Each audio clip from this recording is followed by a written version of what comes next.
Redditors and hiring positions. What small things immediately make you say no to the potential employee? Why?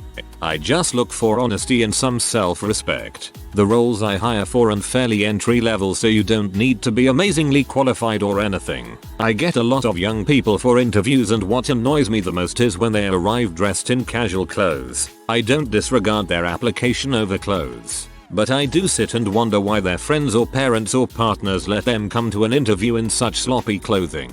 That said, I did have a weird one. I hired a guy from a group-like session, as he was probably the best and most confident person on the day. After hiring a few weeks, and he starts to become unreliable with his late finishes. When I ask him what's up with that, he comes in one day on his day off and says he needs to speak to me. He then tells me that he will be resigning because he can't make the later working hours, and that he's sorry for letting me down and appreciates us giving him a chance. Then he lifts up his Jean leg and shows me an electronic tag on his ankle. Turns out he was released from prison 2 days before my interview, and said he never brought it up because in a room full of people, why would anyone employ the ex-con?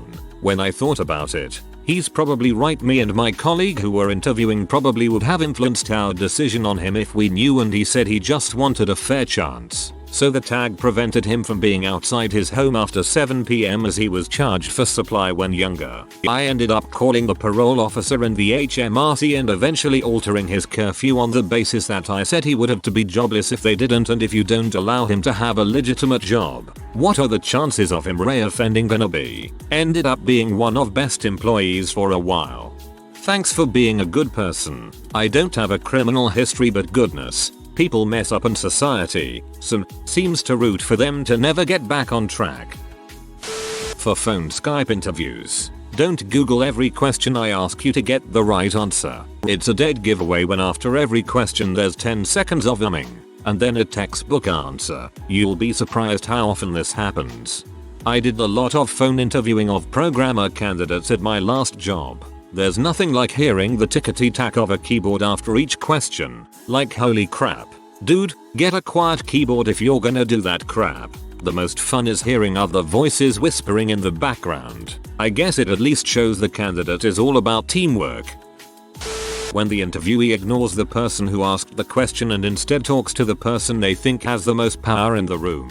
This has happened in entry-level positions, but I also helped interview for a position that would be working at my same level as a partner. My manager told me the decision was ultimately up to me, because I knew what I was willing to work with and what was needed for the role. I had a man come in and he wouldn't look at me, didn't shake my hand, and every time I asked a question, he looked to my manager for approval. Yeah, hard pass. I don't want to work with a guy who has no respect for me. Yeah, when I became the co-manager at a Wendy's, hiring was completely done by the co-manager. Though the first 5 interviews I had, the GM sat in with me to see how I handled things and had one guy trying to suck up to him even though I was asking the questions. Like, if there is someone present at your interview, assume they have something to do with your potential of being hired. Showing up late for an interview already puts you in the hole. Not addressing it or apologizing for it will make it complete. Turn a negative into a positive and show you have accountability. Not addressing it shows you don't have respect for me and my time.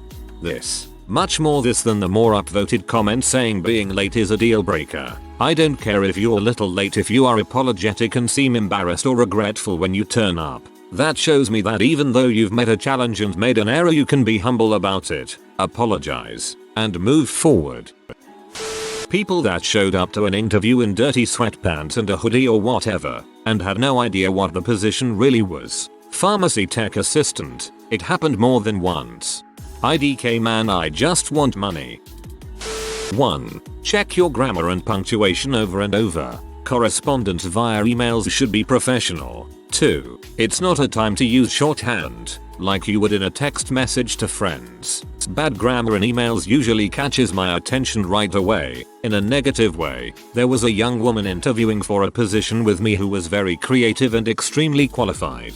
However, her written correspondence was so poor with me that I knew she'd do the same thing with external clients, and she didn't get the position because of this. 2. I'll usually hire someone who is coachable and has a great attitude over someone who might have more experience, but doesn't get along well with others. One's attitude really is a game changer, and I'm more prone to hire those with a positive outlook on life. 3. If you want an in with a company, don't always go straight to the top. Maybe reach out to a lower level employee and learn from them and get tips. I always take a look at candidates referred to me by internal employees, no matter how high they rank in the company. 4.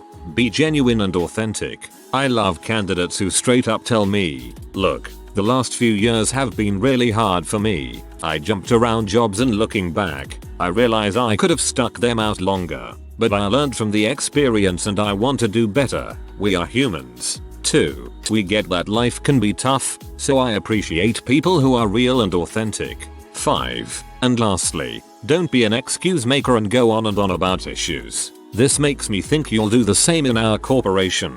During the interview process, be open and authentic, yet to the point and matter of fact. I believe every question can and should be answered in 30 seconds or less.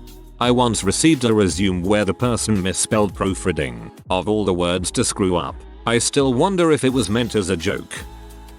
I'm reading this thread as a hiring manager for more or less janitorial position, and we are so badly hurting for employees at that spot that we'll pretty much hire anyone that applies so long as they clear the background check and drug screen. Raggedy clothes, you're hired. Don't really have great answers to questions, you're hired. Can't really explain or give a reason for the stuff on the application, you're hired. You physically showed you to the interview, hired. It's crazy that the people that interview the best show up dressed as well as they can be in their means, and clearly want the any job are more often than not the ones that get shot down because of background. Sucks that the ones getting hired over them quit 2 weeks in because they don't like cleaning things up. It's not my idea to have the drug screen, and it is a one-time thing. It's no minimum wage. It's not the best, but it's competitive for the area. From a post on 4chan I saw once, be me, hiring manager. First thing I do when I get a stack of applications is throw half of them in the trash. I don't want any unlucky people working here. Take one resume out of the trash and hire that person. They're the luckiest applicant of the bunch. The biggest one for me was always whether they were responding thoughtfully and specifically to prompts or just using vague interviewee language. Related. If they answer one question in a condescending tone, it's not a good sign. Everyone will hate them, and you for hiring them. If they show bad attitude in an interview, wait till they've been on the job for a few months. If you have something on your resume, it's fair game for me to ask you about it. If you struggle with basic questions about it, game over. Unfortunately in software, if we did this, we'd have no applicants left. Almost everyone lists a lot of programming languages that they barely know. Treating everyone but the hiring manager disrespectfully. I was in a management position in fast food. I didn't do the hiring, but one minor responsibility was accepting applications that people brought in and answering any initial questions. The hiring manager always listened to the other managers' initial impressions of the applicants. So many applications were thrown out of the stack without ever being considered because the applicant didn't think anyone mattered but the person that made the final decision. I even had one lady come in and basically tell us that she would definitely be hired and be placed over us in management and that she planned on cleaning up our act. We had a good laugh with the hiring manager before tossing her app in the trash. There was the guy who, when I walked into the conference room to interview him, told me to have a seat and said let's talk. No, he was not joking. You're probably wondering why I brought you here. I have a small exteriors remodeling company and do all of my interviews on site. If someone gets out of their vehicle and flicks their cigarette in the yard, it's pretty much over. For some reason people interviewing have regularly looked at the tools we're using and talked condescendingly about them and explain they learned on another brand style and their way is better. Done. I'm open to discussion about tools and methods, but the interview isn't the place and leads me to believe I'm going to have to work hard to make you use my methods on jobs. Cigarettes people are trusting us as a business to come to their homes, usually when they are not there. Don't litter in their yard or in their neighborhood. Tools methods we are all open to discussion about methods and tools, but talking down to the interviewer is a bad move. There's a difference between making sure we're on the same page and trying to prove you know more than the guy you're trying to get the job from. And it's never about the actual tools. I've done hiring for other businesses before my own. It's about showing a specific attitude. Those guys may do well in the industry, but my business prides itself on bringing positive attitudes to projects for homeowners, and those guys can't help with that.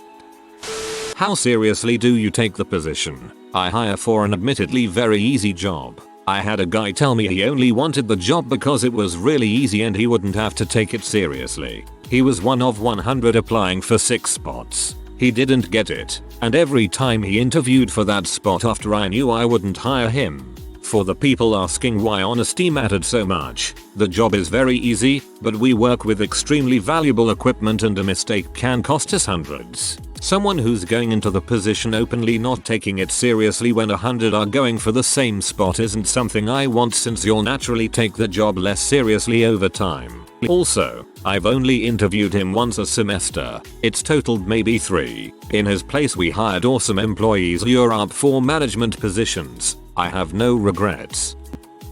Not a hiring manager. Self-employed now, but my last paycheck job wouldn't hire anyone who was rude or dismissive to the receptionist. This should 100% be a criterion, because if he or she is an butthole to the support staff during an interview, they will be twice as much of an butthole while they work there. Just because you make more than the receptionist doesn't mean you should treat him or her like crap, because they are the ones that keep everything running.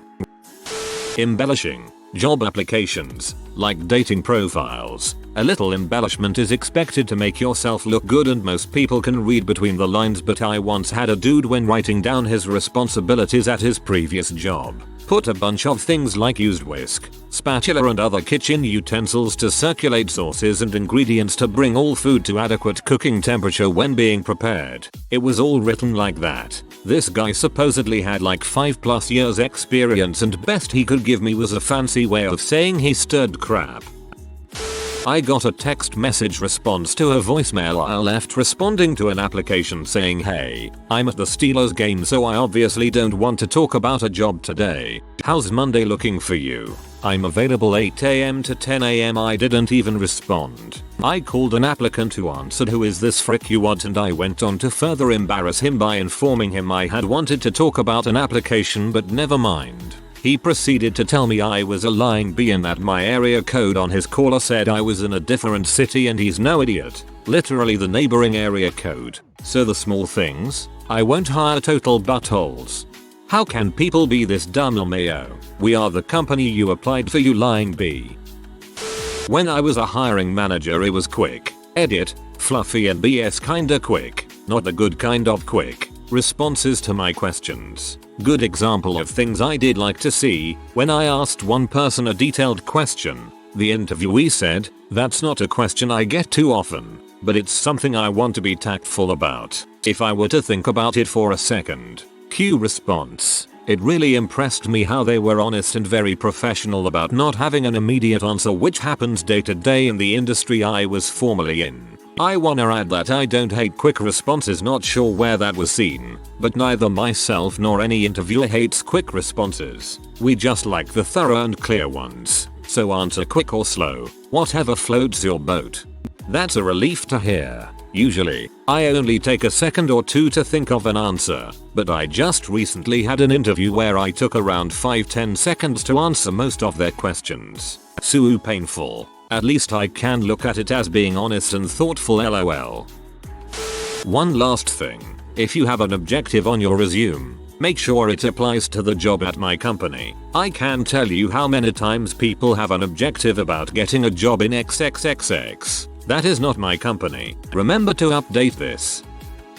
Once had a guy apply for a job advertised as just call center because we needed to be discreet in the ad. His cover letter and resume talked about his previous call center experience selling mobile phones and all the people he had saved and converted to his church. He kept telling us that mission work is basically just sales, because you're selling Jesus. He somehow got through to the reference checking stage. There weren't many applicants. I called his employer and found out he was asked to leave after 6 months of formal performance management because he kept telling people who had called up that they could either enter a 2-year contract for a new mobile phone or go to his church every week for 2 years to make it up to him for the lost commission. He has access to their addresses. so he would confirm their address and say he would meet them out the front of their houses at 8 AM on Sunday to take them to church. After dozens of complaints and 6 months of performance management, he still couldn't understand how that was inappropriate and creepy. The job I was recruiting for was a domestic violence crisis intervention call center to help people experiencing extreme domestic violence to relocate. I'm so glad we didn't put him there. I cannot abide rudeness. Please.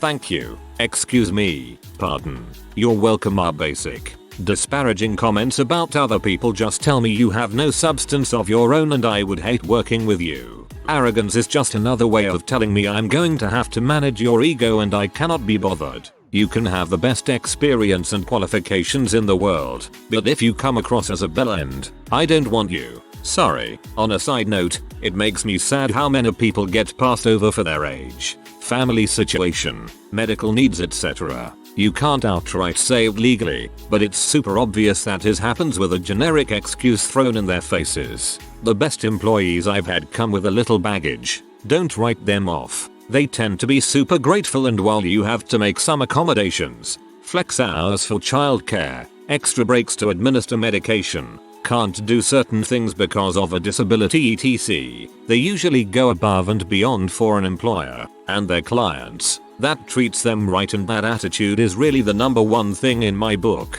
You can teach skills and knowledge, but you can't teach that. As someone dealing with a chronic condition that requires me to take a half day every few months to deal with a specialist doctor, I couldn't be more grateful to employers who think like you do.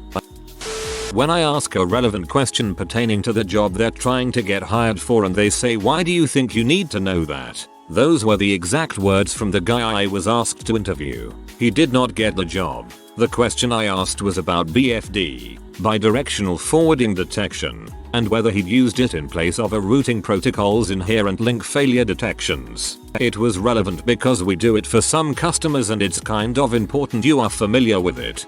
I'm just imaging Ron Swanson asking questions in this interview. I've hired well over 200 people, mostly for jobs that involved medium heavy duty machinery operation, some on the public road but mostly on private grounds. These positions paid anywhere from 30,000 Canadian dollars to 120,000 Canadian dollars. A couple things I did find out that surprised me as I learned the position. Spelling grammar errors in resumes, or shortage of description, really did not end up meaning anything. At first I would throw these ones out, but later on kept them in the shuffle and found more or less the exact same success as well written resume. Clothing. Super sharp. Super sloth. None of it ever really seemed to matter. I found diamonds and trash wearing both. What I ended up basing most of my decision on in the past couple years. Parking lot behavior.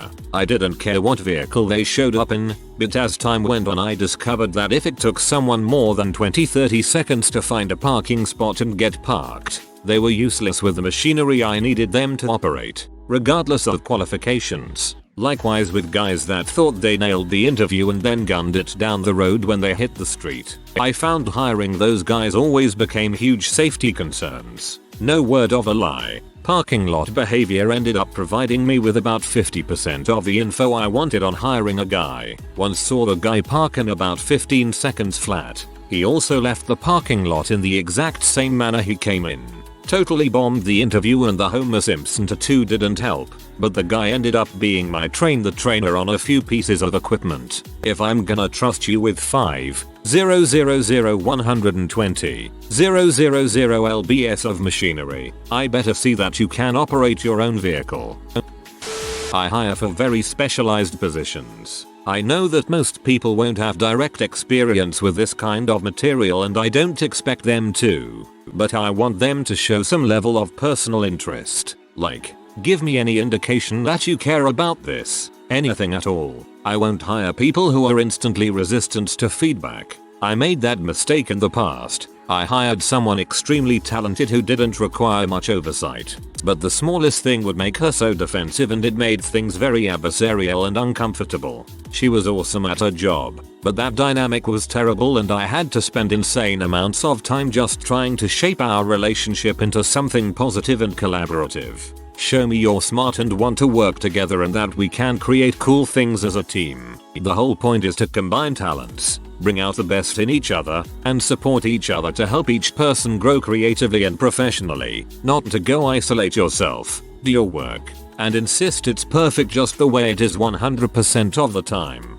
I also used to work in a different field and had someone significantly inflate their own experience involvement in a particular project. I know that because I had worked on that project and what they were saying was bulls. They had no idea. So definitely don't do that. And don't assume you know more than the person who is interviewing you. That assumption is going to be wildly off-putting to anyone whether it's correct or not. One more thing. My industry is small. If someone I respect and trust says you're crappy to work with, I'll believe them regardless of how great your interview is. So it's important to not burn bridges. I know so many people who could have had way better careers than they do, but they did stupid things in the past and now everyone knows about it. These things probably seem so minor to that person and they don't even think about them, but they can make a sustaining impression on others. Always try to maintain good relationships. Always try to leave on a good note. Always be professional.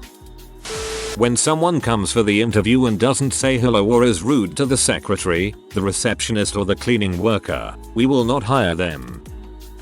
If I'm hiring someone for a leadership role, I will immediately say no to anyone that doesn't seem to care about developing their team. For example, a few weeks ago I was hiring a site manager. Our talent acquisition team sent me 6 candidates to interview. This particular site is an area where a lot of line-level employees tend to slack off. So I asked all 6 candidates what they would do if an employee was underperforming in that area. 5 of the 6 immediately said they would write up the employee. The 6th candidate said, that depends on why the employee is underperforming. Are they properly trained? If not, I would make sure they receive adequate training before jumping to any form of disciplinary action. If they're properly trained, I would make sure they have a clear understanding of what their objectives are and coach them on that. If they have been given all the tools to succeed and continue to underperform, I would then move on to disciplinary action. I hired the 6th candidate. He started last week and was an instant hit with his team.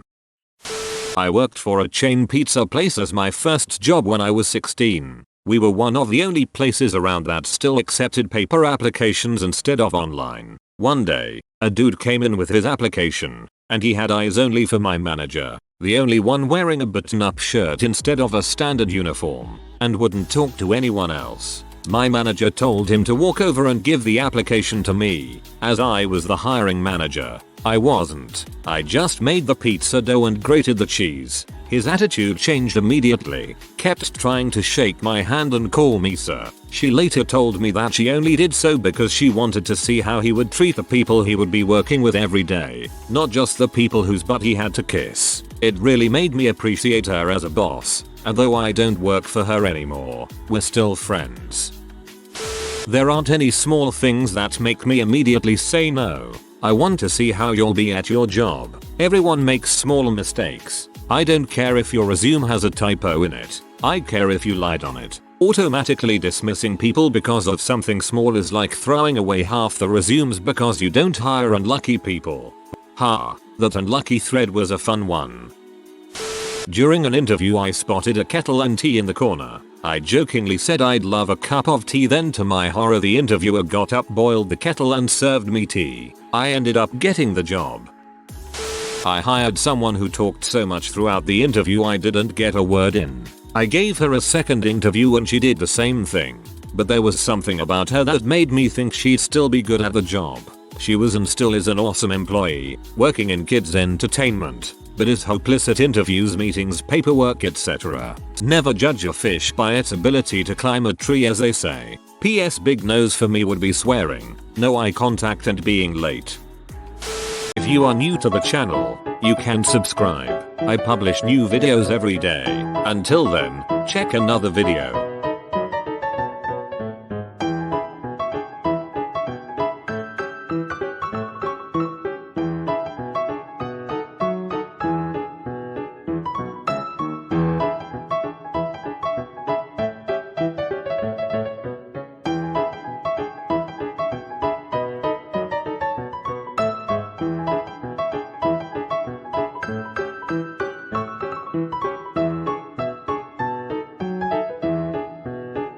Bye for now.